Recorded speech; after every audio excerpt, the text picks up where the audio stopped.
পুরাটাই BCH101 এর protein? হ্যাঁ, এটা পুরোটাই হচ্ছে রিপিট আর কি। এটা একটা রিক্যাপ লেকচার বলতে পারো আর কি, নতুন কিছু এখানে আসলে নেই।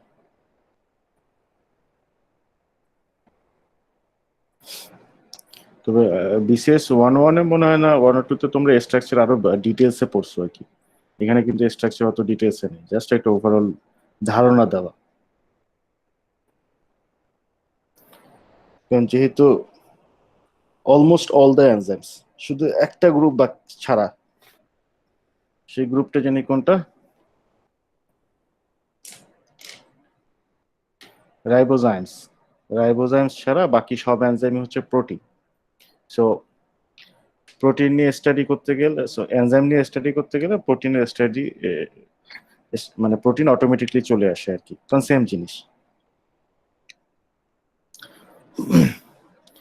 সো এই যে ধরো কাইনেটিক্সের যত থিওরি গুলা, মেকানিজম, স্ট্রাকচারের যে বেসিস, এগুলা প্রোটিনের যে এনজাইমের তা, because they are the exactly same thing.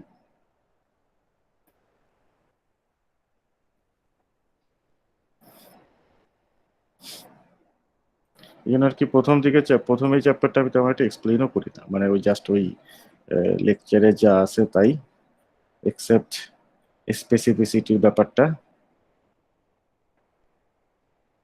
আচ্ছা, আমি একটু গো থ্রু করি। হ্যাঁ, তোমরা দেখো এর মধ্যে কোন জিনিসটা বোঝো না সেটা আমাকে একটু বলো আর কি। যদিও এখানে most of the things these are old things,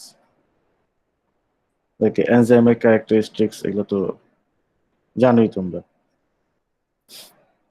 enzyme কি করে? এনজাইম হচ্ছে রিঅ্যাকশনের রেটকে ইনক্রিজ করে, এবং এনজাইম এই কাজটা করে খুব স্পেসিফিক্যালি। মানে এনজাইম হচ্ছে যে রিঅ্যাকশনের রেটকে, মানে স্পেসিফিক রিঅ্যাকশন কি তারা ক্যাটালাইজ করতে পারে। এটা একটা এনজাইমের স্পেশালিটি, যে তারা খুব স্পেসিফিক হয়। একটা তো যে তারা রিঅ্যাকশন রেটকে ইনক্রিজ করে, আর একটা হচ্ছে স্পেসিফিক্যালি রিঅ্যাকশন রেটকে ইনক্রিজ করে, র্যান্ডমলি না। এবং এই ক্যারেক্টারিস্টিক্সটা কিন্তু ইম্পর্টেন্ট, কারণ আমাদের বডিতে যত ধরনের মেটাবলিজম ঘটে, হ্যাঁ, অ্যানাবলিজম, ক্যাটাবলিজম, যা কিছু ঘটে, এগুলো কি, these are just chemical reaction, এবং এই স্পেসিফিক কেমিক্যাল রিয়াকশনে কিন্তু হওয়া লাগবে আর কি।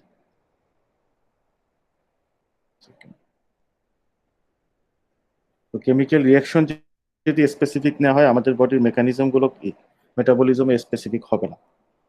সো বডির যখন যে রিয়াকশনটা ইনক্রিজ করা দরকার, বডির তো সবসময় সব ধরনের রিয়াকশন আসলে ইনক্রিজ করার দরকার নেই,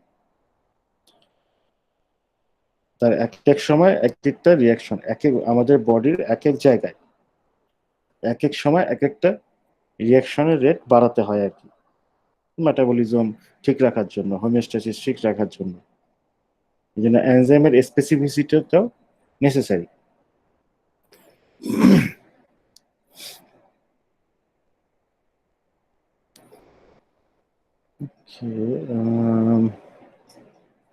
সো এই হিস্টোরি অফ এনজাইম পুরাতন জিনিস, এগুলা তোমরা তো জানোই, একবার পড়লেই বুঝে ফেলবা। এনজাইমস আর protein, we know sir, that all. Yeah, sir vitalism ব্যাপারটা একটু ক্লিয়ারলি বুঝি না, একটু বললে ভালো হয়। ভাইটালিজম এই টার্মটা ভাইটালিজম ছিল, কই ছিল? আর একটু আগে সম্ভবত এখানেই কোন এক জায়গায়।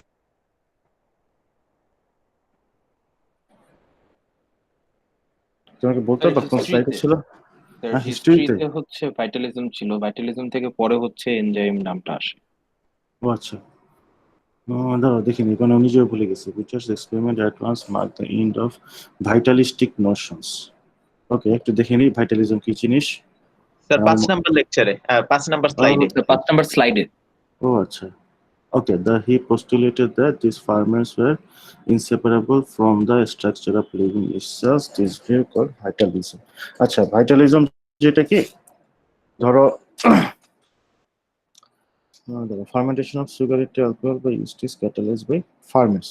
আচ্ছা, ধরো ফর এক্সাম্পল আমরা যে দই বানাই না অনেক জায়গায়, বগুড়াতে দই বানায়, দই বানানোর সময় কি করা হয়? আমরা অনেক সময় কিন্তু বাসাতেও দই বানাই, হুম, দই জি কি একটা স্যার। Fermentation process. তো জি তখন কি স্যার। করা হয় যে আগের যে পুরান দই থেকে একটা অংশ তুলে নিয়ে হ্যাঁ নতুন ধরো যে যে দুধে দেওয়া হয় স্যার সেটা দইয়ে পরিণত হয়। পুরান হ্যাঁ। দই স্যার আমরা যে বাটিটার থেকে নেই স্যার সেই হুম, বাটিটাতেই দুধটা দেয়া হয়, দিয়ে চিনি আর হচ্ছে স্যার ইস্ট যদি থাকে ইস্টটা মেশা হয়, ইস্ট ছাড়াও অনেক সময় হয় স্যার, ছাঁচ ওকে। হিসেবে ব্যবহার করা হয় ওটা স্যার। ছাঁচ হিসেবে ব্যবহার করা হয় জি না? স্যার। আচ্ছা, এখন এই যে ধরো ওখানে মানে আমরা কিন্তু ধরে নিতে পারি যে পুরান যে দুধের বাটিটা ছিল সেখানে কি সেখানে হচ্ছে কিছু একটা আছে মানে আগের fermented what is card it's fermented product যে আগের ফার্মেন্টেড প্রোডাক্টের একটা রিমেনিং ওখানে আছে। অথবা তুমি কিন্তু উল্টাভাবে করতে পারো, তুমি হচ্ছে ধরো তুমি একটা নতুন পাত্রই নাও আর কি। হ্যাঁ, নতুন পাত্র নিয়ে আমরা বাসায় যখন দই বানাই তখন বেসিক্যালি এই স্ট্র্যাটেজিটা ইউজ করি আর কি, যেটা তুমি বললা। আবার ধরো ইন্ডাস্ট্রিয়ালি যখন করে তখন আবার তারা এটা করে না। ধরো বগুড়ার দইয়ে তারা যে কাজটা করে তারা হচ্ছে আহ, আচ্ছা আচ্ছা বগুড়ার দই মোর মানে স্পেসিফিক মেথডে করা হয়। বাট আরেকটা ওয়ে হচ্ছে যে ধরো তুমি নতুন বাটি নাও, তোমার পুরান বাটি নাও দরকার নেই, তুমি নতুন বাটি নাও, সেখানে হচ্ছে জাল করা দুধ দাও। ইটস ভেরি ইম্পর্টেন্ট দুধ জাল করা আর কি। হ্যাঁ, দই বানাতে হলে first we have to heat the milk, এটা ইটস ইম্পর্টেন্ট, নাহলে আসলে দই হবে না ঠিক মতো। যাই হোক ওইটা ডিফারেন্ট স্টোরি। এখন হচ্ছে তুমি দাও ওই জাল করা দুধ দিয়ে সেখানে হচ্ছে তুমি দই মানে একটা অলরেডি যে দই সেখান থেকে একটা অংশ দাও, সেটাও কিন্তু কি দই হয়ে যাবে। ওকে। তো এইখানে এইখানে থিওরিটা কি, আমরা কিন্তু স্পেসিফিকলি কোনো কিছু আলাদা করতেছি না, আমরা কোনো এনজাইম আলাদা করতেছি না। এই যে আমরা বলি যে মাইক্রো অর্গানিজম হচ্ছে আমরা একটু জানি যে মাইক্রো অর্গানিজম হচ্ছে দইটাকে চেঞ্জ করে, মানে দুধটাকে চেঞ্জ করে দইয়ে পরিণত করে, এটা আমরা জানি। But basically actually micro organism এইটাকে তো আমরা ফার্মেন্টেশন প্রসেস বলি। মাইক্রো অর্গানিজম আসলে কি করে এই প্রসেসগুলোর সময়, তারা কিন্তু অনেক সময় হচ্ছে, নট অলওয়েজ, অনেক সময় তারা হচ্ছে একটা এনজাইম প্রডিউস করে, যে এনজাইমটা হচ্ছে এই চেঞ্জ গুলা করে আর কি।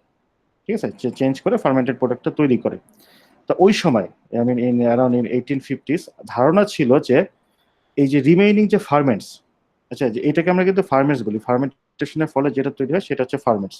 ওকে, যে যে রিমেইনিং যেটা থাকে সেটা হচ্ছে সেটাই হচ্ছে ফার্মেন্টেশন ক্যাপাবিলিটি আছে আর কি। ঠিক আছে, এই রিমেইনিংটা হচ্ছে ধরো রিমেইনিং দই এটাই হচ্ছে নতুন দুধকে চেঞ্জ করে দই পরিণত করতে পারবে, এই টোটাল রিমেইনিংটা। কিন্তু এখানে যে স্পেসিফিক কোন জিনিসগুলো এই কাজটা করে এই ব্যাপারটা তখনও জানা ছিল না। এই জিনিসটাকে বলা হয় ভাইটালিজম। ঠিক আছে, অথবা ধরো হচ্ছে ইস্ট। হ্যাঁ, ইস্ট কি করে, এইখানে যে এক্সাম্পলটা দেওয়া আছে আমরা জানি যে ইস্ট হচ্ছে অ্যালকোহল, তোমার সুগারকে কনভার্ট করে অ্যালকোহলে পরিণত করে, এটা তো ফার্মেন্টেশন প্রসেস। ওকে, সো তখন লোকজন জানতো যে ইস্ট এই কাজটা করে, এবং তারা এটা জানতো যে যদি ইয়া দেওয়া হয় মানে তোমার ওই আহ, ওই যে মানে যে ইস্টটা দিয়ে অলরেডি ফার্মেন্টেশন করা হয়েছে সেই ইস্টটাকে যদি নতুন সুগারে দেওয়া হয় তাহলে সে সুগারটাকে চেঞ্জ করে অ্যালকোহল তৈরি করে। পিপল নো দ্যাট, কিন্তু কোন এনজাইমটা মানে কোন অংশটা ইস্টের কোন অংশটা হচ্ছে এই কাজটা করে সেটা তখন পর্যন্ত জানা ছিল না। তখন পর্যন্ত আইডিয়া ছিল এরকম যে টোটাল ফার্মেন্টটা দরকার, টোটাল ইস্টটা দরকার ফার্মেন্টেশন করার জন্য। এই থিওরিটিকে বলা হয় ভাইটালিজম। কারণ এখন আমরা জানি যে টোটালটা আসলে দরকার নেই থিওরিটিক্যালি, আমরা যদি স্পেসিফিক সেই এনজাইমটা দিতে পারি তাহলেও কিন্তু ফার্মেন্টেশন বা চেঞ্জটা হবে। বুঝতে পারছো? বাট স্যার স্টিলও মানে স্টিল তো আমরা হোল হোল অর্গানিজম অনেক সময় ইউজ করি, তো ওইটাও আম, কি কাইন্ড আমরা অফ ভাইটালিজম? না কারণ আমরা তো আমরা সব ক্ষেত্রে মানে এনজাইম সেপারেশনটা তো একটা ডিফিকাল্ট প্রসেস, এক্সপেন্সিভ। হ্যাঁ, যেটা হচ্ছে কি যে হোল আমরা অ্যালকোহল প্রডিউস করতে ইয়ে ইউজ করা হয়, হ্যাঁ হোল ইস্ট ইউজ করা হয়। হোল ইস্ট ইউজ করা এটা ডিফারেন্ট ইয়ে কিন্তু, কারণ হচ্ছে ইস্ট না ইউজ না করলে এই যে অ্যালকোহল একটা ফ্লেভারের ব্যাপার আছে, ফ্লেভারের ব্যাপার আছে কিন্তু অ্যালকোহল একটা flavour smell. So whole yeast use না করলে ওই জিনিসটা আসবে না। তুমি যদি শুধু এনজাইম ইউজ করো তুমি কিন্তু চেঞ্জ করতে পারবে। আর সবসময় কিন্তু আমরা হোল অর্গানিজম ইউজ করি না, এরকম প্রচুর প্রসেস আছে ফার্মেন্টেশন যেখানে ডিরেক্টলি এনজাইম ইউজ করা হয়, প্রচুর ফার্মেন্টেশন প্রসেস আছে যেখানে ডিরেক্টলি এনজাইম ইউজ করা হয় আর কি। হ্যাঁ, মানে ডিরেক্টলি এনজাইম ইউজ করার কিছু বেনিফিট আছে, কন্ট্রোল করা খুব ইজি আর কি। আমরা যখন হোল অর্গানিজমটা ইউজ করি প্রসেস কন্ট্রোল করা কিন্তু মাছ ডিফিকাল্ট। প্যারামিটার গুলো প্রসেস কন্ট্রোল মানে কি যে ডিফারেন্ট প্যারামিটার গুলো অপটিমাইজড অবস্থায় রাখা আর কি। বাট ডিরেক্টলি এনজাইম ইউজ করতে পারলে ওটাই সহজ আর কি। মানে ওকে এখন ধরো আমরা হোল ইস্ট ইউজ করতেছি, কিন্তু অ্যাটলিস্ট কিন্তু আমরা এইটা জানি এখন যে কোন এনজাইমটা এই কাজটা করে এবং সেই এনজাইমটাকে সেপারেট করা সম্ভব ইস্ট থেকে, এবং ইস্ট থেকে সেপারেট করলেও সে হচ্ছে কাজ করবে। কিন্তু ভাইটালিজম থিওরিতে হচ্ছে সেপারেশন করাই সম্ভব না, মানে তখন ধরে নিত যে এটা সেপারেট করা সম্ভব না এবং সেপারেট করে কাজও করবে না, মানে সেপারেট করাই সম্ভব না, এবং if even they are able to separate it will not work. ব্যাপারটা বুঝছো ভাইটালিজম থিওরির? জি স্যার, বুঝতে পারছি এখন। ওকে।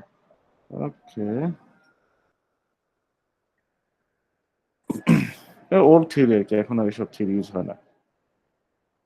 তো ফার্মেন্টেশনের ব্যাপারে তোমরা যারা ফার্মেন্টেশন, কেউ কেউ মনে হয় করছো না ফার্মেন্টেশন টেকনোলজি কোর্সটা, আর বাকিরা তো করো নাই আর কি মনে হয়, কারণ ওটা তোমরা করবা পরে আর কি। ওই বোথ বায়োটেকনোলজি আর মাইক্রোবায়োলজি দুই প্রোগ্রামে এই কোর্স আছে এই ফার্মেন্টেশন রিলেটেড। তখন দেখবে যে নর্মালি ফার্মেন্টেশন ব্যাপারটা যখন আমাদের আমরা শুনি, আমাদের মাথায় কাজ করে যে আমরা হচ্ছে মাইক্রো অর্গানিজম ইউজ করবো, মাইক্রো অর্গানিজম ইউজ করে হচ্ছে একটা প্রোডাক্ট বানাবো আর কি। হ্যাঁ ঠিক আছে, এই ডেফিনেশনে কোনো ভুল নেই, হ্যাঁ এই ডেফিনেশন অ্যাবসলিউটলি ওকে। বাট অনেক ফার্মেন্টেশন প্রসেসে আমরা কি এনজাইম ইউজ করি, ডিরেক্টলি এনজাইম ইউজ করা হয় আর কি।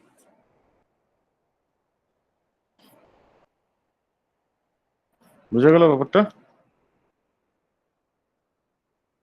তারপরে ইয়েস কনফিউশন স্যার। থাকলে আমাকে বললো, কোনো সমস্যা নাই। হেলথ হিস্টোরি তারপর পরে ফেলো, বুঝবা। আচ্ছা, দেন হচ্ছে এনজাইমস আর প্রোটিন, এগুলো হচ্ছে পুরান জিনিস। Almost most of the enzymes আর প্রোটিন, কিন্তু আমরা আবার এটা বলতে পারি না যে সব এনজাইমই প্রোটিন আর কি।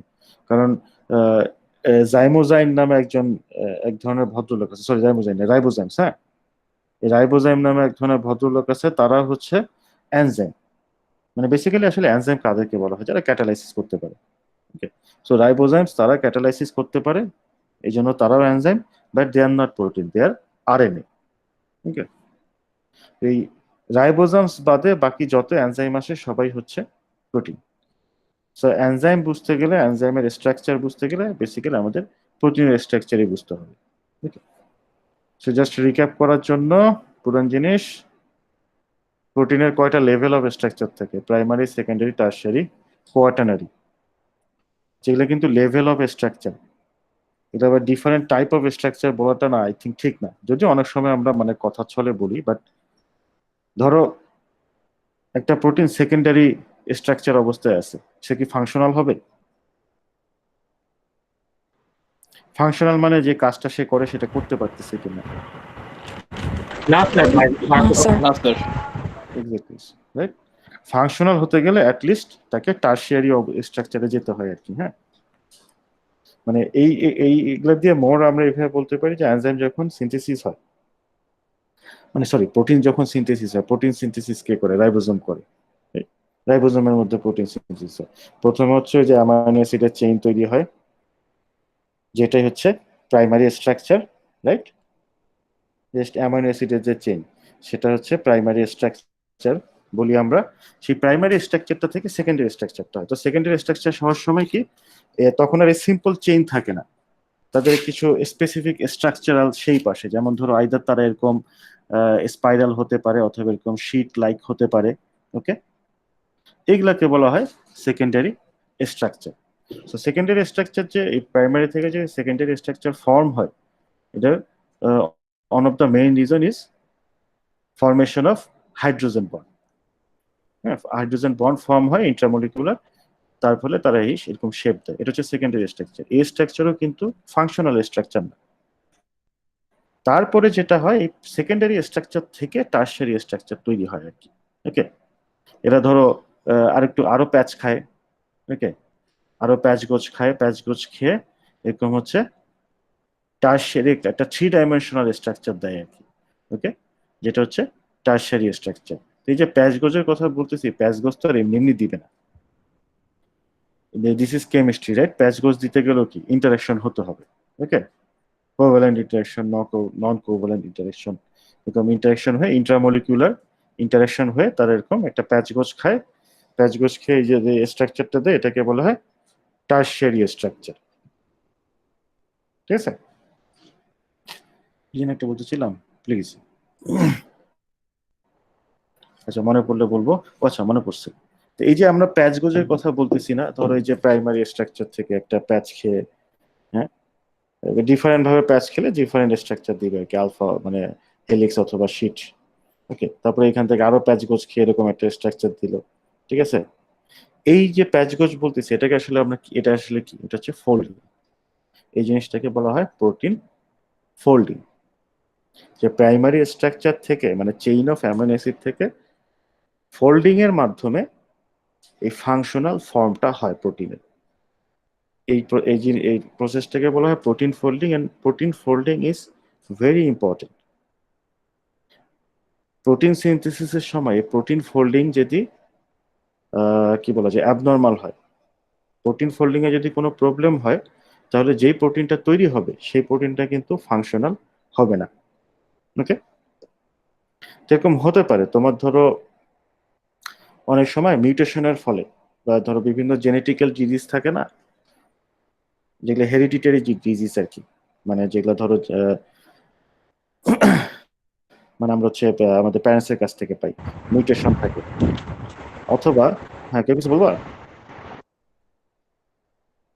অথবা ধরো কোনো ধরো আমাদের অ্যাডাল্ট বডিতে কোনো মিউটেশন হলো, মিউটেশন হয়ে আমাদের জিন পরিবর্তন হয়ে গেল, তখন অনেক সময় বেশিরভাগ ক্ষেত্রে আসলে যেটা হয়, ওই জিনগুলা দিয়ে যে প্রোটিনটা তৈরি হতো সেই প্রোটিনটা হচ্ছে প্রপারলি ফাংশন হয় না, ফাংশনাল হয় না আর কি।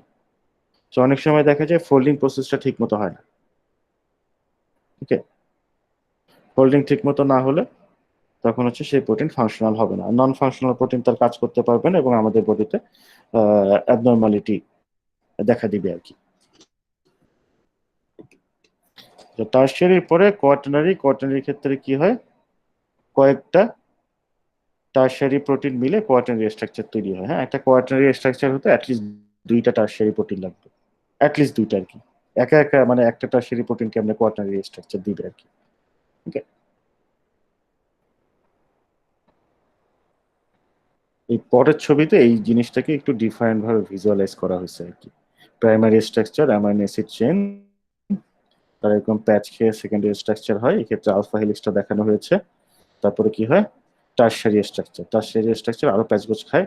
ওকে, এবং একটা টারশারি স্ট্রাকচার কিন্তু একটা হেলিক্স দিয়ে তৈরি হবে এমন কোনো কথা নেই। একটা টারশারি স্ট্রাকচার হেলিক্স, শুধু হেলিক্স দিয়ে হতে পারে, শুধু বিটা শিট দিয়ে হতে পারে, হেলিক্স বিটা শিট মিলাই হতে পারে। ওকে, ইয়েস স্যার। ব্যাপারটা কিন্তু এরকম না যে সেকেন্ডারি স্ট্রাকচার, এই যে এখানে একটা হেলিক্স দেখানো হয়েছে, হেলিক্স থেকে টারশারি স্ট্রাকচার, ব্যাপারটা এরকম না আর কি। হ্যাঁ, শুধু কয়েকটা অনেকগুলো হেলিক্স মিলে একটা টারশারি হতে পারে, শুধু বিটা শিট দিয়ে হতে পারে, হেলিক্স আর টারশারি মিলে মিলায় ঝিলায় হতে পারে। Everything is possible. ওকে, এগুলো তো সব তোমরা পারো, এগুলো পড়ে ফেলো, প্রাইমারি স্ট্রাকচার অফ প্রোটিনস। কোনো মানে লাইন বা পয়েন্ট না বুঝলে আমাকে বলো, তখন আমি এক্সপ্লেন করবো আর কি। হ্যাঁ, this are old thing you already know. Peptide bond পুরান জিনিস, জাস্ট শুধুমাত্র দেখানোর জন্য এখানে দিচ্ছি আর কি, যে পেপটাইড বন্ড আসলে কিভাবে তৈরি হয়। যে আমরা বলতেছি যে chain of amino acid, chain of amino acid মানে কি, একটা একটা অ্যামাইনো অ্যাসিড একটা একটার সাথে কানেক্টেড। এই কানেকশনটা কিভাবে হয়, through the formation of peptide bond. যে দুইটা অ্যামাইনো অ্যাসিডের মধ্যে একটা পেপটাইড বন্ড ফর্ম হয়, এবং এই সময় পেপটাইড বন্ড ফর্মটা হয় একটা অ্যামাইনো অ্যাসিডের কার্বক্সিল গ্রুপের সাথে আর একটা অ্যামাইনো অ্যাসিডের অ্যামিনো গ্রুপের সাথে। ওকে, কোন জিনিস তোমরা জানো। দেন সেকেন্ডারি স্ট্রাকচার, এই স্ট্রাকচার তো তোমরা জানো না, বিসিএস 101 ছিল না, সেই জন্য আমি ডিটেলসে গেলাম না আর কি। না, তোমাদের কোনো কনফিউশন থাকলে আমাকে বলতে পারো। হ্যাঁ, এমন না যে ওই ওই সময় ছিল দেখে এখন আর এক্সপ্লেন করবো না, ব্যাপারটা এরকম না। তো তোমরা যে কোনো কনফিউশন থাকে বা এবং আজকেই জিজ্ঞেস করতে হবে এমন না, নেক্সট ক্লাসেও চলে জিজ্ঞেস করতে পারো। তবে এখানে আমরা অত এই কোর্সে তো এগুলা যেহেতু পুরান জিনিস, তো অত ডিটেলসে আমরা আর কি আর যাচ্ছি না। ওকে, জাস্ট একটু রিক্যাপ মনে করার জন্য আমরা একটু গো থ্রু করতেছি।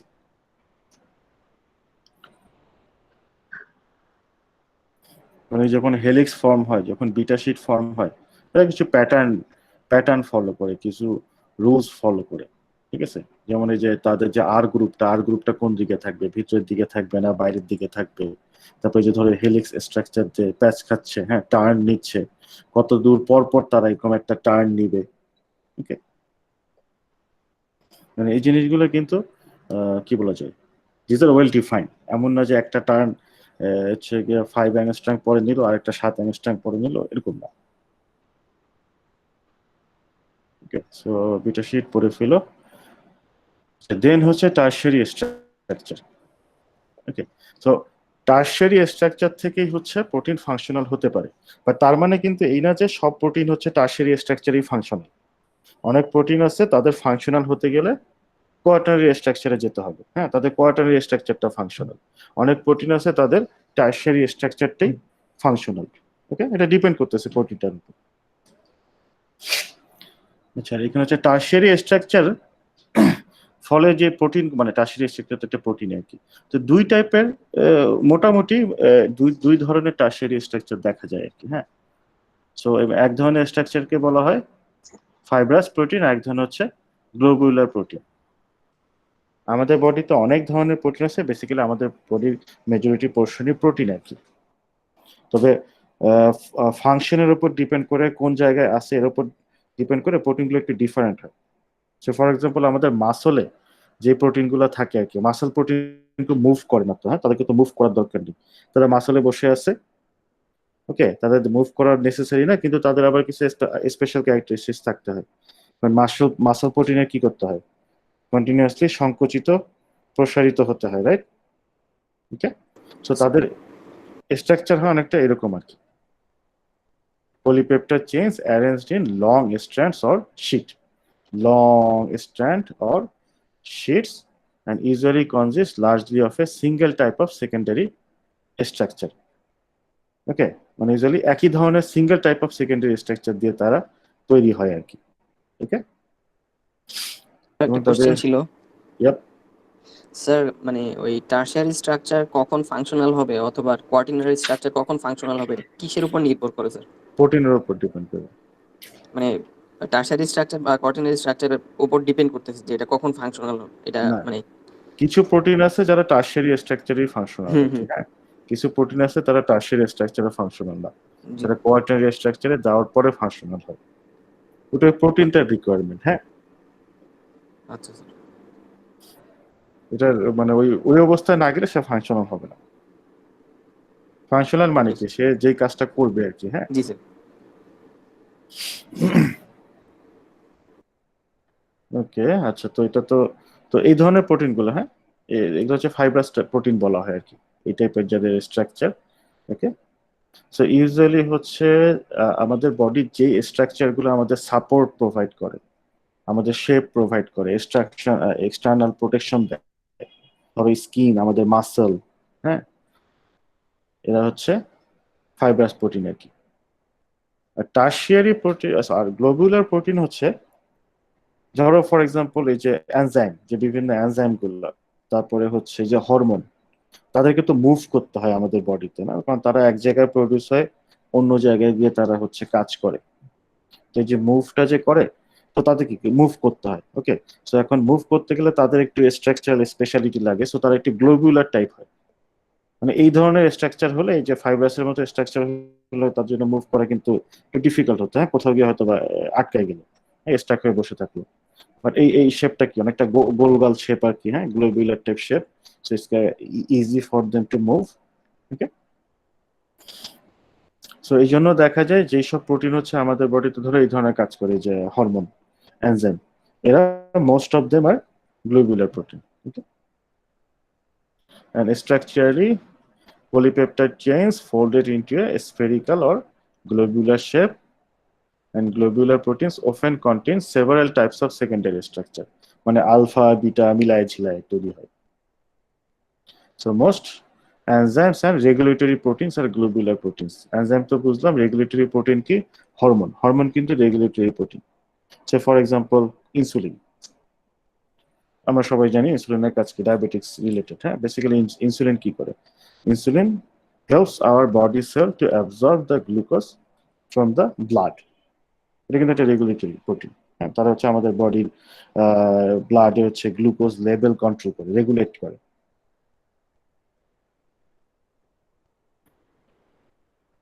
দেন কোয়াটার্নারি স্ট্রাকচারকে আমরা অলরেডি জানি অ্যাটলিস্ট দুটা টারশিয়ারি স্ট্রাকচার মিলে কোয়াটার্নারি স্ট্রাকচার তৈরি হয় আর কি। ঠিক আছে, ধরো একটা ফেমাস এক্সাম্পল হচ্ছে হিমোগ্লোবিন। এটা হচ্ছে হিমোগ্লোবিনের কোয়াটার্নারি স্ট্রাকচার। হ্যাঁ, হিমোগ্লোবিন কি আমরা তো জানি আমাদের বডিতে ব্লাড সার্কুলেট করে আর কি, সরি ব্লাড সার্কুলেট সে হচ্ছে আমাদের বডিতে অক্সিজেন সার্কুলেট করে আর কি। হ্যাঁ, হিমোগ্লোবিন হচ্ছে কোয়াটার্নারি স্ট্রাকচার। এই যে একটাকে তুমি কোশ্চেন করলে না যে আসলে কোন প্রোটিনটা টারশিয়ারিতে ফাংশনাল হবে না কোয়াটার্নারিতে ফাংশনাল হবে, এবং হিমোগ্লোবিন কিন্তু টারশিয়ারিতে কখনো ফাংশনাল হবে না, তার এরকম কোয়াটারি স্ট্রাকচারে যেতে হয় আর কি। 4টা সাব ইউনিট থাকে। হিমোগ্লোবিনের স্ট্রাকচার নিয়ে আমরা ডিটেলস পরে আলোচনা করবো, সো এখন চিন্তা করার কোনো কারণ নেই। স্যার জি স্যার। স্যার আপনি যে বললেন যে হরমোনস গুলো গ্লোবিউলার প্রোটিনস দিয়ে বানানো, মানে গ্লোবিউলার, দেয়ার গ্লোবুলার প্রোটিন। তো গ্লোবিউলার প্রোটিনস মানে ওই টারশিয়ারি স্ট্রাকচারটা দিয়ে হচ্ছে ওদের কোয়াটার্নারি বানানো হয়, দেন ওরা ফাংশন করে, এরকম কিছু? এটা ডিপেন্ড করতেছে। হ্যাঁ, এটা তো স্যার ভালো কথা বলছে, এটা কিন্তু ডিপেন্ড করতেছে, মানে যেটাকে আসলে গ্লোবুলার প্রোটিন বলতে না বেসিক্যালি এই শেপটাকে হচ্ছে কনফার করা হয়। হ্যাঁ, এটা তুমি একটা ভালো কোয়েশ্চেন করছো। ধরো এরকম কিন্তু না যে একটা টারশিয়ারি স্ট্রাকচার সেই হচ্ছে গ্লোবুলার প্রোটিন সেই ফাংশনাল, ব্যাপারটা ঠিক এরকম না। ওই যে কিছু প্রোটিন গ্লোবুলার প্রোটিন আছে যারা এরকম একটাই টারশিয়ারি স্ট্রাকচার। হ্যাঁ, আবার কিছু গ্লোবুলার প্রোটিন আছে যাদের হচ্ছে স্ট্রাকচার একটা না, মানে ধরো কয়েকটা টারশিয়ারি স্ট্রাকচার মিলে হয়, মানে ওই কোয়াটার্নারি স্ট্রাকচারটা যাদের যায়। মানে অথবা তুমি এইভাবে বলতে পারো যে কয়েকটা গ্লোবুলার প্রোটিন মিলে, বা গ্লোবুলার প্রোটিন না বলে স্ট্রাকচার বলা ভালো আর কি। হ্যাঁ, কয়েকটা গ্লোবুলার স্ট্রাকচার মিলে ফাংশনাল কোয়াটার্নারি স্ট্রাকচার হয়, যেটা আসলে দেখতে অনেকটা গ্লোবুলার টাইপের। ধরো ফর এক্সাম্পল আমরা যদি এটার কথা বলি যে এটা তো হিমোগ্লোবিন, আমরা ছবি থেকে দেখতেছি 4টা দেখা যাচ্ছে না, 1 2 3 4, এবং ছবি দেখে মনে হচ্ছে এক একটা গ্লোবুলারের মতো না, গ্লোবুলারের মতোই তো গোল গোল। ওকে, স্যার স্যার এখানে কি তাহলে মানে গ্লোবুলার প্রোটিন একাধিক ধরনের হতে পারে, যে এটার একটা টারশিয়ারি স্ট্রাকচার দিয়েও একটা গ্লোবুলার প্রোটিন হতে পারে, আবার একাধিক টারশিয়ারি স্ট্রাকচার মিলেও একটা গ্লোবুলার আচ্ছা প্রোটিন হতে পারে? ইউজুয়ালি কি মানে এটা হচ্ছে অনেকটা দিস আর জাস্ট নেইম আর কি। হ্যাঁ, আচ্ছা স্যার। সো নর্মালি যখন গ্লোবুলার প্রোটিন বলে তারা আসলে গ্লোবুলার টারশিয়ারি স্ট্রাকচারটাকে রেফার করা হয় আর কি। হ্যাঁ, আচ্ছা স্যার। সো ওই সেন্সে বলতে পারো যে okay it's just name, but তোমরা যে সেন্সটা ধরতেছো এই সেন্সটা কিন্তু ঠিক আছে, যে কয়েকটা এরকম গ্লোবুলার মিলে কি হতে পারে, একটা একটা গ্লোবুলার প্রোটিন হতে পারে। একটা কোয়াটার্নারি স্ট্রাকচার হতে পারে, quaternary functional structure. Quaternary structure. হ্যাঁ, গ্লোবুলার না বলে কোয়াটার্নারি ফাংশনাল স্ট্রাকচার। ওকে, যেমন সো ধরো ফর বেসিক্যালি এক্সাম্পল, গ্লোবিউলারটা হচ্ছে structure. It's just structure and just name আর কি। হ্যাঁ,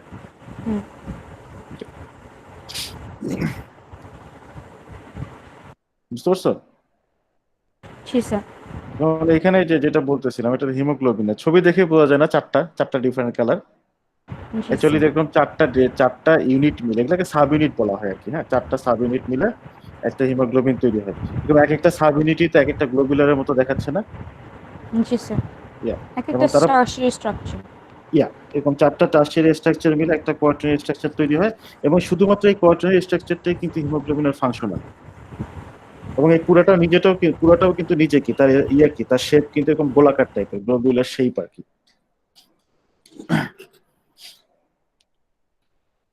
আবার ধরো এরকম আরেকটা আছে মায়োগ্লোবিন নামে একটা প্রোটিন আছে আর কি, সেটা কিন্তু আবার এরকম কোয়াটারি টাইপ স্ট্রাকচার না, সেটা হচ্ছে একটাই টারশিয়ারি স্ট্রাকচার আর কি।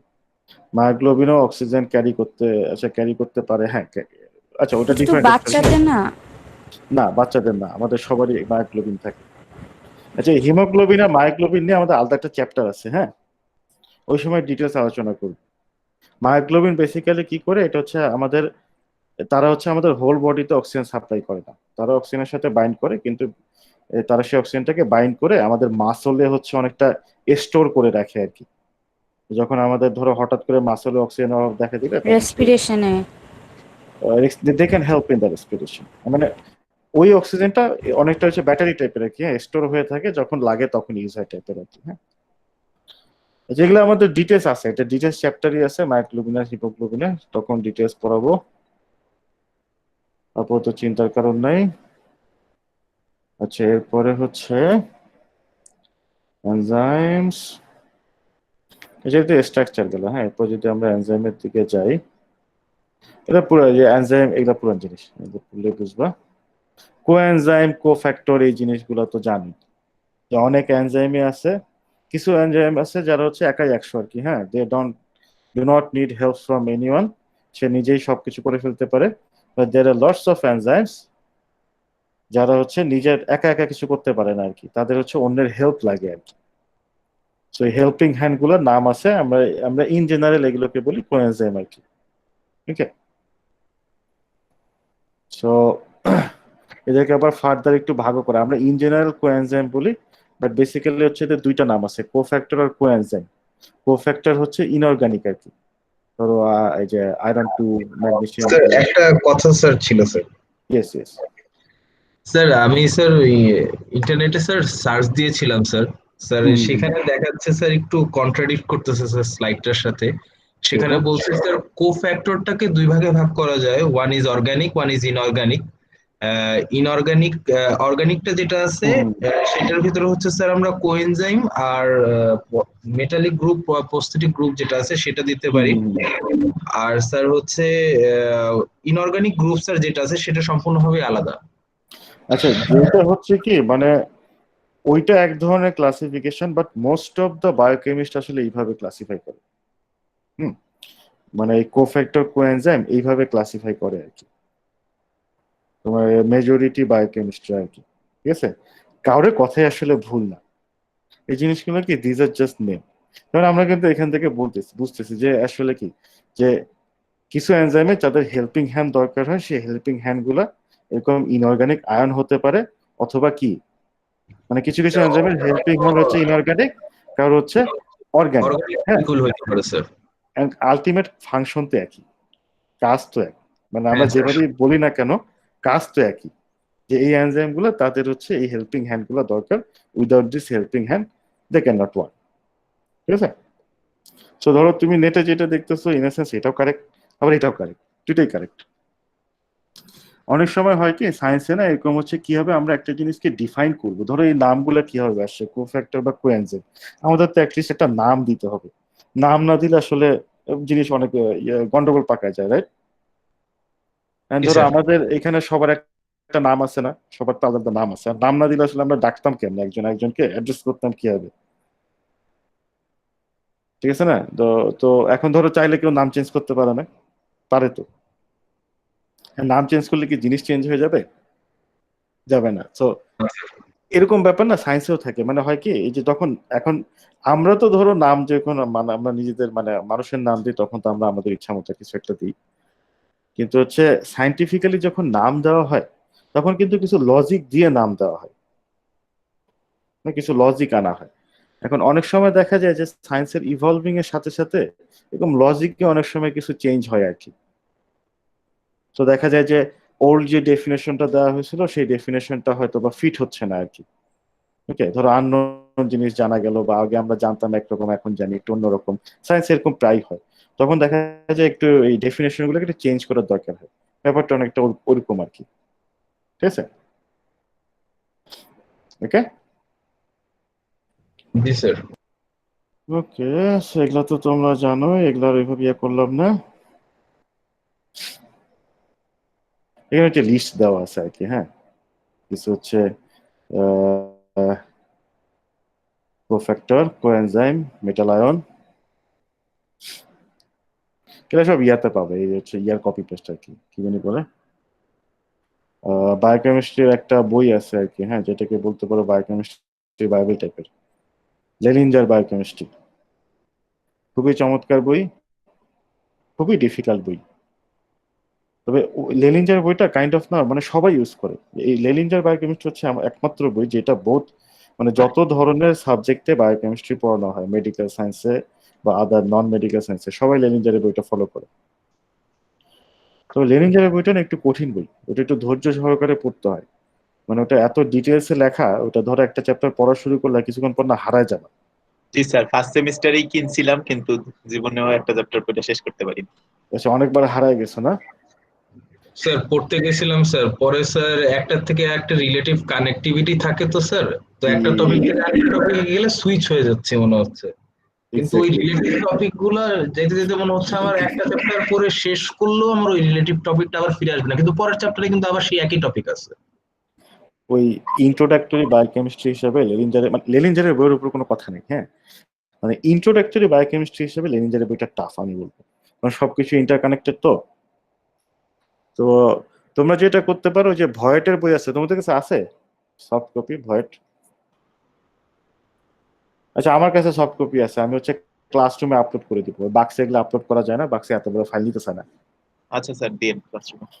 ক্লাসরুমে আপলোড করে দেবো। আমার কাছে হচ্ছে লেরিনজার, তারপর হচ্ছে ভয়ের, আরেকটা কি বই জানি আছে, তিনটারই হচ্ছে ওই মোটামুটি ওই কি বলে লেটেস্ট এডিশন গুলো সফট কপি আছে আর কি। ভয়েট নেক্সট দুইটাই আছে। আচ্ছা, কোন বইটা সহজ? ভয়েট, হ্যাঁ ভয়েট মনে হয় ইজি। আচ্ছা, এটা আমি তোমাদের দেখে বলবো, হ্যাঁ কোন বইটা বেটার আর কি। বোথ ভয়েট এবং এস্টেরা দুইটা বই হচ্ছে তোমরা বলতে পারো মোর ইন্ট্রোডাক্টরি বায়োকেমিস্ট্রি টাইপের বই আর কি। তবে স্যার লেনিনজারের যেটা বই, সহজ ভাষায় লেখা আছে স্যার সেটাই রিকমেন্ড করেন স্যার।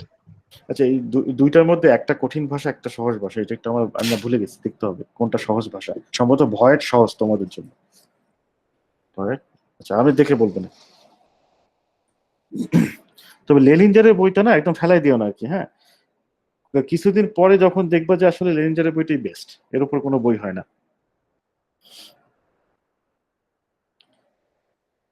ওকে, তারপরে এগুলো দেখে নিই, এগুলো পুরান জিনিস, দেখা কিছু নাই। এনজাইম নোমেনক্লেচার, কারণ অনেক ধরনের এনজাইম আছে, এগুলোকে আসলে একটু নাম দেওয়া দরকার। স্পেশালি কি বলা যায়, অ্যাপ্লিকেশন পারপোজে নামকরণ করাটা না খুব ইম্পর্টেন্ট। এনজাইমের নোমেনক্লেচার এটা তোমরা শিখছো, এম আই রাইট? শিখো না? ঠিক আছে, আমি একটু ব্রিফ দিচ্ছি আর কি, হ্যাঁ। এই যে যত ধরনের এনজাইম আছে না, তাদেরকে হচ্ছে একটা নামকরণ তো করা দরকার। তো এক এক সময় না এক এক ভাবে নাম করা হতো, ঠিক আছে। শুরুর দিকে অনেক সময় দেখা যেত যে এনজাইমের শুধু নাম করা হতো হচ্ছে জাস্ট লাস্টে একটা এস, মানে যেই কাজটা করে, ধরো একটা এএসি যোগ করে দেওয়া হতো, এই সাফিক্সটা যোগ করে দিলে সেটা হচ্ছে এনজাইম হতো। তো সাফিক্সটা কিসের পরে যোগ করা হতো? এনজাইম হচ্ছে যেই সাবস্ট্রেটটাকে ইউটিলাইজ করে বা যেই সাবস্ট্রেটটাকে ক্যাটালাইজ করে, সেইটার সাথে এস লাগাই দিতে হতো, ঠিক আছে। যেমন ধরো ইউরিয়াস এনজাইম, এই এনজাইমটা আসলে কি, তারা হচ্ছে তার সাবস্ট্রেট হচ্ছে ইউরিয়া, মানে সে ইউরিয়াকে চেঞ্জ করে আর কি, চেঞ্জ করে অন্য কিছু বানায় ফেলে। সো ইউরিয়ার শেষে এস লাগাই দিয়ে ওই এনজাইমটার নামকরণ করা, এইটা একটা স্ট্র্যাটেজি। এগুলো হচ্ছে ওল্ড স্ট্র্যাটেজি আর কি, ওকে।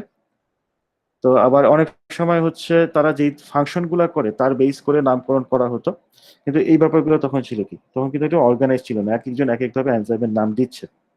সো অ্যাপ্লিকেশন পারপোজে না এগুলো একটু কনফিউশন তৈরি করে, বোঝা যায় না, যে নাম দেখে না বোঝার উপায় নেই যে আসলে এটা কোন টাইপের এনজাইম বা কোন ডিটেলসে কি ধরনের মেকানিজম সেটা ফলো করে, হ্যাঁ। সো এই জন্য ওই ইন্টারন্যাশনাল একটা কমিটি আছে, ওকে, যেটার নাম হচ্ছে এনজাইম কমিশন, ইসি। হ্যাঁ, এই এনজাইম কমিশন হচ্ছে সব এনজাইম গুলোকে নামকরণ করার হচ্ছে একটা কমন গাইডলাইন দেয় আর কি, দিয়েছে, ওকে। সেটাকে তোমরা ইন্টারন্যাশনাল নোমেনক্লেচারও বলতে পারো, অথবা নোমেনক্লেচার বেসড অন এনজাইম কমিশনও বলতে পারো, ঠিক আছে। আচ্ছা, কিভাবে এনজাইমকে নামকরণ করা হয় সেটা আমরা এই পরের স্লাইডে দেখেছি। তার আগে হচ্ছে এই এনজাইম কমিশন প্রথমে যে কাজটা করে, তার হচ্ছে যত এনজাইম আছে সেই এনজাইম গুলোকে টোটাল 6টা ক্লাসে ভাগ করে আর কি, ওকে। এবং ক্লাসগুলোর আবার সাব ক্লাস আছে, কিন্তু 6টা ক্লাস আছে, সেগুলোকে ফার্দার হচ্ছে সাব ক্লাসে ভাগ করা হয়। যে 6টা ক্লাস কি কি, এই যে এই 6টা ক্লাস: অক্সিডো রিডাকটেস, ট্রান্সফারেজ, হাইড্রোলেস, লাইসিস, আইসোমারেজেস, লাইগেজেস। তো এই ক্লাস যে 6টা ক্লাসে ভাগ করা হয়, আমরা কিন্তু নাম থেকে একটু আইডিয়া করতে পারি বেসড অন দেয়ার ফাংশন। যেমন ধরো অক্সিডো রিডাকটেস, আমি ধরো জানি না এখানে পরে এইখানে কি লেখা আছে আমি জানি না, অক্সিডো রিডাকটেস নাম থেকে কিন্তু আমাদের মাথায় কি আসে? Oxidation reduction, oxidoreductase, oxidation reduction. তো এই এনজাইমগুলো অক্সিডেশন রিডাকশন করবে। ট্রান্সফারেজেস, ট্রান্সফার কি করবে? সে ট্রান্সফার করবে আর কি, হ্যাঁ। তো সে যেহেতু এনজাইম, সে তো আর ধরো ওই উবার মানে কি বলে পাঠার মতো খাবার দাবার বা মানুষ ট্রান্সফার করবে না, সে কি ট্রান্সফার করবে, সে কেমিক্যাল গ্রুপ ট্রান্সফার করবে। Okay, so basically based on their function, I mean what kind of catalysis they do, based on that this International Enzyme Commission, they classified the enzymes into 6 classes. These classes are further divided into subclasses. আচ্ছা ঠিক আছে, ওকে, 6টা class তো ভাগ করলো, ভালো কথা। এখন আমরা হচ্ছে প্রতিটা এনজাইমকে তারা কিভাবে নামকরণ করে সেটা দেখি। এই এনজাইম কমিশন প্রতিটা এনজাইমের এরকম একটা নাম দেয়, যেটা হচ্ছে টোটাল 4টা নাম্বার থাকে। মানে এনজাইম কমিশনের নাম অনুযায়ী এনজাইমের নাম আসলে জাস্ট 4টা নাম্বার, যে নাম্বারগুলোর আগে ইসি শব্দটা লেখা থাকে, মানে এনজাইম কমিশন এত, এনজাইম ইসি, তারপরে 4টা নাম্বার দেওয়া থাকে। সেই 4টা নাম্বার দেখে কিন্তু বুঝে ফেলা যায় যে এটা কি টাইপের এনজাইম। ওকে, যেমন ধরো যে এই ক্ষেত্রে এইটা 272.7.1.1 অথবা 2711, হ্যাঁ, এই এনজাইমটা হচ্ছে, এই এনজাইমটার ইসি নাম আর কি, এটিপি গ্লুকোজ ফসফোর ট্রান্সফারেজ। এই এনজাইমটা এই ইসি নাম হচ্ছে এইটা, বা ইসি নাম্বার বলা হয় এটাকে, ইসি নাম্বার হচ্ছে এটা। তো 2711 আর এই এটিপি গ্লুকোজ ফসফোর ট্রান্সফারেজ একই জিনিস। ওকে, তো প্রতিটা নাম্বারের আবার ডিফাইন মিনিং আছে। যে ডিফাইন মিনিং গুলোকে আছে, তার আগে আমরা দেখি এনজাইমটা কি করে। এই এনজাইমটা হচ্ছে এই রিঅ্যাকশনটাকে ক্যাটালাইজ করে। এটিপি ডি গ্লুকোজ থেকে এডিপি আর ডি গ্লুকোজ 6 ফসফেট হয়। ডি গ্লুকোজে ফসফেট ছিল না, একটা ফসফেট চলে আসলো। এই ফসফেট কোথা থেকে আসছে? এটিপি থেকে আসছে। এটিপি থেকে একটা ফসফেট এসে ডি গ্লুকোজে এসে গ্লুকোজ ফসফেট হয়, আর এটিপি থেকে যেহেতু ফসফেট চলে গেল, সে এডিপি থেকে এটিপি থেকে এডিপি হয়ে গেল। ট্রাইফসফেট 3টা ছিল, ডাইফসফেট 2টা হয়ে গেছে। ওকে, আচ্ছা, এখন এইটা হচ্ছে ওই এনজাইমটার ট্রেডিশনাল নেম বলতে পারি, যে এনজাইমটা এই রিঅ্যাকশনটা ক্যাটালাইজ করে, কিন্তু এটার ইসি নাম হচ্ছে এটা। এখন আমরা দেখি ইসি নাম দিয়ে আসলে কোনটা দিয়ে কি বোঝায়। এই প্রথম নাম্বার, এই প্রথম নাম্বারটা ডিফাইন করবে হচ্ছে এটা। Question sir, yup, sir EC number যেটা আছে স্যার, সেটা দিয়ে কি আমরা এনজাইমের ফাংশনটা বোঝাচ্ছি নাকি স্যার এনজাইমটাকেই বোঝাচ্ছি? ইসি নাম্বার দিয়ে আমরা এনজাইমটাকে বোঝাচ্ছি, কিন্তু সেখান থেকে আমরা ফাংশনও বুঝতে পারবো। তাহলে স্যার আপনি দেখবেন স্যার 2.7.1.1 একটা জায়গায় ফসফো ট্রান্সফারেজ ব্যবহার করা হয়েছে, আরেকটা হচ্ছে ফসফাইরাল গ্রুপ এক্সেপ্টর, কিন্তু স্যার আমরা দেখতে পাচ্ছি ফাংশন দুইটা সেম। না, ফাংশন একটাই এখানে। সে ফসফরাস ট্রান্সফার করে, ফসফরাস ট্রান্সফার করার সময় কি ঘটে সেইটা ডিটেইলস এখানে দেওয়া হয়েছে। ওকে স্যার, আমি এক্সপ্লেন করি তাহলে বুঝবে। ওকে যেমন স্যার। ধরো যে প্রথম যে নাম্বার 2টা না, এইটা হতে হবে ক্লাস নেই, মানে কোন ক্লাসের, এই 6টা ক্লাসেরই মধ্যে, ক্লাস 6টাই, 6টার বেশি উপরে কোনো ক্লাস নেই। সো প্রথম নাম্বারটা ডিফাইন করে কোন ক্লাসে। এখন আমরা এখানে রিঅ্যাকশন থেকে দেখতে, মানে সো এটা একটা ট্রান্সফারেন্স এনজাইম, কারণ সে ফসফরাস ট্রান্সফার করে, সেজন্য এই নাম্বার 2 হচ্ছে ট্রান্সফারেন্স গ্রুপ। নাম্বার 2 ট্রান্সফারেন্স না, এই যে 2 তো ট্রান্সফারেন্স। হ্যাঁ, সে প্রথমটা হচ্ছে ট্রান্সফারেন্স, কারণ সে হচ্ছে ট্রান্সফার করে, সো তার ক্লাস হবে ট্রান্সফারেন্স ক্লাসে। সো নাম্বার হচ্ছে 2। পরের নাম্বারটা ডিফাইন করবে কোন সাব ক্লাসের মধ্যে পড়ে। প্রথমটা হচ্ছে ক্লাস, সে ট্রান্সফারেন্স এনজাইম, ট্রান্সফারেন্সের মধ্যে কোন সাব ক্লাস, এর নাম্বার হচ্ছে 7। 7 মানে হচ্ছে ফসফো ট্রান্সফারেন্স, মানে 7 এর সাব ক্লাস হচ্ছে 7 হচ্ছে ফসফো ট্রান্সফারেন্স সাব ক্লাসটাকে রিপ্রেজেন্ট করে। মানে সে ট্রান্সফার করে, কিন্তু কি ট্রান্সফার করে? ফসফেট গ্রুপ ট্রান্সফার করে, ফসফরাস ট্রান্সফার করে। ওকে, সো প্রথম নাম্বারটা হচ্ছে ক্লাস, সেকেন্ড নাম্বারটা হচ্ছে সাব ক্লাস। 3 নাম্বারটা কি করে? দ্য থার্ড নাম্বার ডিফাইন করে a phosphotransferase with a hydroxyl group as acceptor. মানে এই যে এনজাইমটা, ঠিক আছে, সে এনজাইমটাকে হচ্ছে কিন্তু অ্যাকসেপ্ট করতে হবে, অ্যাকসেপ্ট ডোনেট কিন্তু করার ব্যাপার আছে। যখন কোনো রিঅ্যাকশন ঘটে, বেসিক্যালি অ্যাকচুয়ালি কি ঘটে রিঅ্যাকশন, আমরা একদম বেসিকে যাই, ইলেকট্রনের আদান প্রদান। কেমিস্ট্রির কিন্তু আলটিমেট যত ডিপে যাবো, ফাইনালি গিয়ে দেখবে কি ইলেকট্রনের আদান প্রদান, এই তো নাকি? সো রিঅ্যাকশন ঘটতে গেলে কাউকে ইলেকট্রন দিতে হবে, কাউকে ইলেকট্রন নিতে হবে, আর কিছু কিন্তু নাই আর কি। হ্যাঁ, একদম যদি আমরা ডিপে যাই। ওকে, সো এই ক্ষেত্রে হচ্ছে এই যে 3 নাম্বার যে নাম্বার, মানে সরি কি এনজাইমের নামের যে 3 নম্বরটা, 3 নম্বরটা ডিফাইন করবে হচ্ছে মানে 3 নম্বরটা দিয়ে, আচ্ছা এখানে 3 নম্বরটা কত, নাম্বার ওয়ান ডিফাইন করে হচ্ছে এই যে ফসফোট্রান্সফারেজটা, it has a hydroxyl group which act as a acceptor, বুঝছে? Okay, so number 1 define a phosphotransferase with a hydroxyl group as acceptor. Number 2 এর মানে ডিফারেন্ট হবে, কারণ শুধুমাত্র হাইড্রোক্সিল গ্রুপই তো অ্যাকসেপ্টর হিসেবে কাজ করতে পারে না, আরো অনেক গ্রুপই অ্যাকসেপ্টর হিসেবে কাজ করতে পারে, ঠিক আছে? তো সেই অনুযায়ী নামকরণ করা হয়, নাম্বার দেওয়া হয়। নাম্বার 1 মানে হচ্ছে হাইড্রোক্সিল গ্রুপ অ্যাজ অ্যাকসেপ্টর। আর 4 নম্বর যে নাম্বারটা থাকে সে ডিফাইন করে হচ্ছে এই গ্লুকোজটা কি অ্যাকসেপ্ট করে। এখানে কিন্তু অন্য অ্যাকসেপ্টের ব্যাপার কিছু, the glucose as the phosphoryl group acceptor, ঠিক আছে? এই 3 আর 4 এখানে কিন্তু একটা প্যাচ লাগে না, ওকে? এটা কিন্তু ডিফারেন্ট মিনিং। 3 নম্বরটা ডিফাইন করে যে এই এনজাইমটা যখন এই ক্যাটালাইসিসটা করে, ক্যাটালাইজ করার সময় তার কোন গ্রুপটা হচ্ছে অ্যাকসেপ্ট করে আর কি, ওকে? ইলেকট্রন অ্যাকসেপ্ট করে। এখন ইলেকট্রন অ্যাকসেপ্ট করার সময় সে আসলে একটা গ্রুপকে অনেকটা ক্যারি করে। মানে এই ক্ষেত্রে যেটা হয় কি, ধরো এই যে এনজাইমটা সে তো ফসফরাসটা কি করলো, এটিপি থেকে গ্লুকোজে ট্রান্সফার করলো না, ট্রান্সফার করার সময় তাকে কি করতে হবে, তাকে তো আসলে ফসফরাসটা ধরে নিয়ে যেতে হবে না, এটিপি থেকে টান দিয়ে ফসফরাসটা বের করে নিয়ে গিয়ে গ্লুকোজের মধ্যে দিয়ে দিতে হবে। তো তারও একটা অ্যাকসেপ্টেন্সের ব্যাপার আছে না, ক্ষণিকের জন্য অ্যাকসেপ্ট করবে, বাট অ্যাকসেপ্ট করতে হবে, ঠিক আছে না? এবং সে অ্যাকসেপ্ট করার সময় বেসিক্যালি আসলে তো এমনি এমনি কেমিস্ট্রিতে কোনো কিছু অ্যাকসেপ্ট করা যায় না, ইলেকট্রন আদান প্রদানের মাধ্যমেই করে, ওকে? তো 3 নম্বর নাম্বারটা ওই জিনিসটা ডিফাইন করে যে এনজাইমের কোন অংশটা হচ্ছে অ্যাকসেপ্টর হিসেবে কাজ করে, কোন গ্রুপটা। আর 4 নম্বর নাম্বারটা ডিফাইন করে যে এই যে একটা ফসফোরাইল গ্রুপের ট্রান্সফার হচ্ছে এই রিঅ্যাকশনে, সেই ফসফোরাইল গ্রুপটা কে নিতেছে, আলটিমেটলি কে নিতেছে, গ্লুকোজ নিতেছে।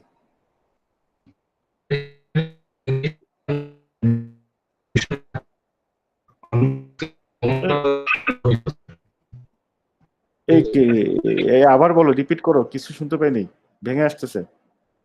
শোধো, কিছু শুনি নাই বাবা, আবার বলো।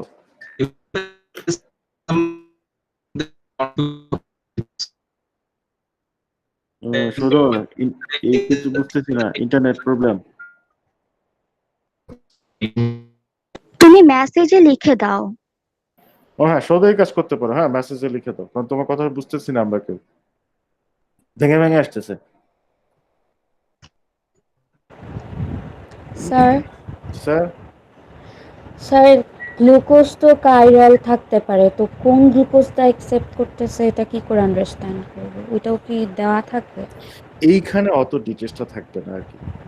ও হ্যাঁ, এখানে এখানে সম্ভবত দেওয়া থাকবে, এখানে কিন্তু বলা আছে ডি গ্লুকোজ, সরি হ্যাঁ এখানে কিন্তু বলাই আছে যে নাম্বার 1 ডিফাইন করা হচ্ছে ডি গ্লুকোজ, আচ্ছা কাইরালিটি দেওয়াই আছে, এল গ্লুকোজ থাকলে এল গ্লুকোজ হইতো, তো এল গ্লুকোজ তো ডেফিনেটলি নাম্বার 1 হবে না। হ্যাঁ,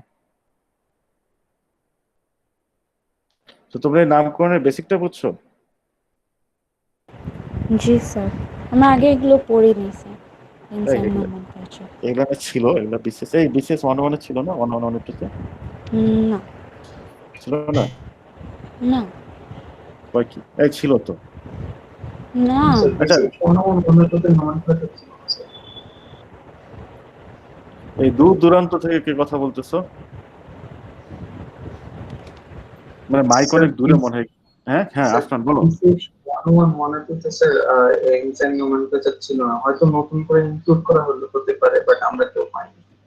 ও আচ্ছা, হ্যাঁ সেটা হতে পারে, হ্যাঁ সেটা হতে পারে। মানে আমি জানি গতবার কে জানি আমার সাথে আলাপ করতেছিল, তখন শুনলাম। যাই হোক, নোমেনক্লেচার মানে নেসেসারি আর কি। হ্যাঁ, এবং একটা জিনিস তো যে আমরা দেখলাম যে নাম্বার থেকে আমরা অনেক কিছু বুঝতে পারি, অ্যাপ্লিকেশন পারপোজে এটা ভালো আর কি। আমরা জাস্ট নাম্বার দেখে অ্যাটলিস্ট একটা ধারণা করে নিতে পারি কি টাইপের। এবং তোমরা যদি বিভিন্ন প্রোডাক্ট কেনো না, এই পুরো নাম কিন্তু খুব রেয়ারলি তোমরা দেখবা। যে প্রোডাক্টের যে লেভেলটা থাকে, ধরো স্পেশালি খাবারে তো প্রচুর এনজাইম ইউজ করা হয় খাবার প্রসেসিং এর সময়। তারপরে ধরো এই যে কসমেটিক্স টসমেটিক্স হাবি জাবি, দেখবে যে খালি নাম্বার দেওয়া থাকে, ইসি এত এত এত, এইভাবে ডিটেলসটা দেওয়া থাকে না। এই এত বড় নাম্বার আসলে, যে নাম আসলে লিখবে কেমনে? হ্যাঁ, একে তো এত বড় নাম লেখা ডিফিকাল্ট, তারপর হচ্ছে গিয়ে অনেক সময় কিছু ব্যাপার স্যাপার থাকে আর কি। হ্যাঁ, মানে লোকজনের বেশি জানতে না দেওয়াই ভালো, কনজিউমার বেশি বুঝলে ব্যবসায় ক্ষতি হতে পারে। নাম্বার টাম্বার থাকে। হ্যাঁ,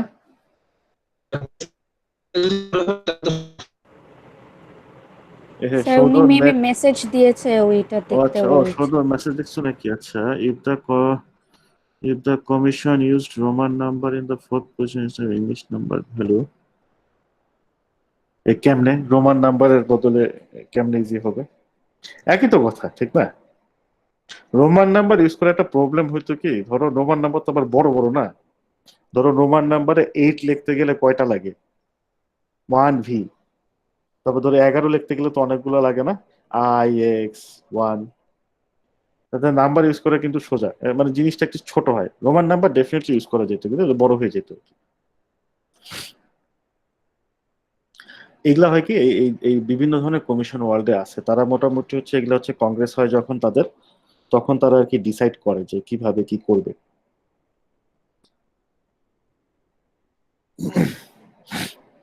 তারা ডিসাইড করছে হচ্ছে এইভাবে লিখবে। আমার কাছে মনে হয় এটা লজিক্যাল। রোমান হরফে লিখতে গেলে প্রবলেম যেটা হতো যে ওই অনেক বড় জায়গা লাগতো, দেখা গেলো এখানে জাস্ট 4টা নাম্বার দিয়ে ইজিলি হয়ে যাচ্ছে, তখন হয়তো অনেক বড় নাম্বার হয়ে গেল। এর নামের পাশে এগুলা কিন্তু ডট দিতে হয়, হ্যাঁ, ডট না দিলে কিন্তু হবে না। মানে এখানে ধরো 1-এর বদলে এই জায়গায় হচ্ছে 11 থাকতে পারে। সো ডটটা নেসেসারি, যে কোনটা কোন পজিশনের নাম্বার এটা আমাদের বোঝাটা দরকার আর কি। স্যার লেখাটা কি E.C.then 2.7.1.1 এরকম? E.C লেখাটা নেসেসারি না, হ্যাঁ, জাস্ট ইসি লেখে লোকজন। ইসি, ওকে, জাস্ট এখানে ইসি ডট লেখে। দিবে? তারপরে ডট দেওয়া উচিত, অনেক জায়গায় দেয় না ওটা, বাট ইটস অ্যাকচুয়ালি ডটটা দেওয়া উচিত আর কি, হ্যাঁ। ওকে।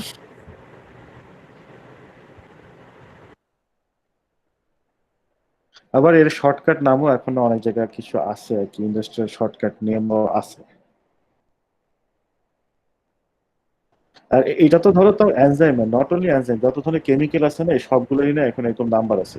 মানে ডিটেলস নাম কেউ ইউজ করে না। দেখবা যে ওই যে যত প্রোডাক্টের লেভেলে বেশিরভাগ জায়গায়, মানে অনেক জায়গায় খুব শর্টকাট নাম লেখা আছে। এগুলো বিজনেস পলিসি। কিছু জায়গায় হচ্ছে ধরো তারা হচ্ছে কেমিক্যালটার নাম জনগণদের বলতে চায় ভিটামিন ই, বড় বড় করে ভিটামিন ই লিখে রাখবে, হ্যাঁ, স্পেশালি হচ্ছে স্কিন কেয়ার প্রোডাক্টে। তো তোমার দেখায় ছাড়বে যে প্রোডাক্টে ভিটামিন ই আছে। আবার কিছু জায়গায় ধরো কিছু কন্ট্রোভার্সিয়াল কেমিক্যাল আছে, হ্যাঁ, কোম্পানি চায় না তুমি নামটা দেখো, দেখবে যে এরকম কিছু একটা নাম্বার টাম্বার লিখে রাখছে যেটা মানে মানুষের মাথাতেও ঢুকবে না, এমন ভাবে লিখে রাখছে চোখেও পড়বে না, এবং পরে বোঝার উপায় নেই এটা কি জিনিস। আমরা কি জিনিস কেনার সময় লেভেল নিয়ে গবেষণা করি নাকি? এগুলা নিয়েও দুনিয়াতে কথাবার্তা হয়, যে এগুলা কিন্তু ওই ডেটা ট্রান্সপারেন্সির মধ্যে পড়ে আর কি। স্যার এনজাইম কমিশন বলতে কি বোঝায়? এটা একটা কি বলতে পারবো, গ্রুপ অফ এটা একটা অর্গানাইজেশন আর কি, আচ্ছা। International organisation. এগুলা সোসাইটি থেকে আসে, হ্যাঁ, এটা আমাদের দেশের সোসাইটির থিমটা কম, বাট ওয়ার্ল্ডে, অল অ্যারাউন্ড দ্য ওয়ার্ল্ড এই সায়েন্টিফিক সোসাইটি হয় কিন্তু প্রচুর।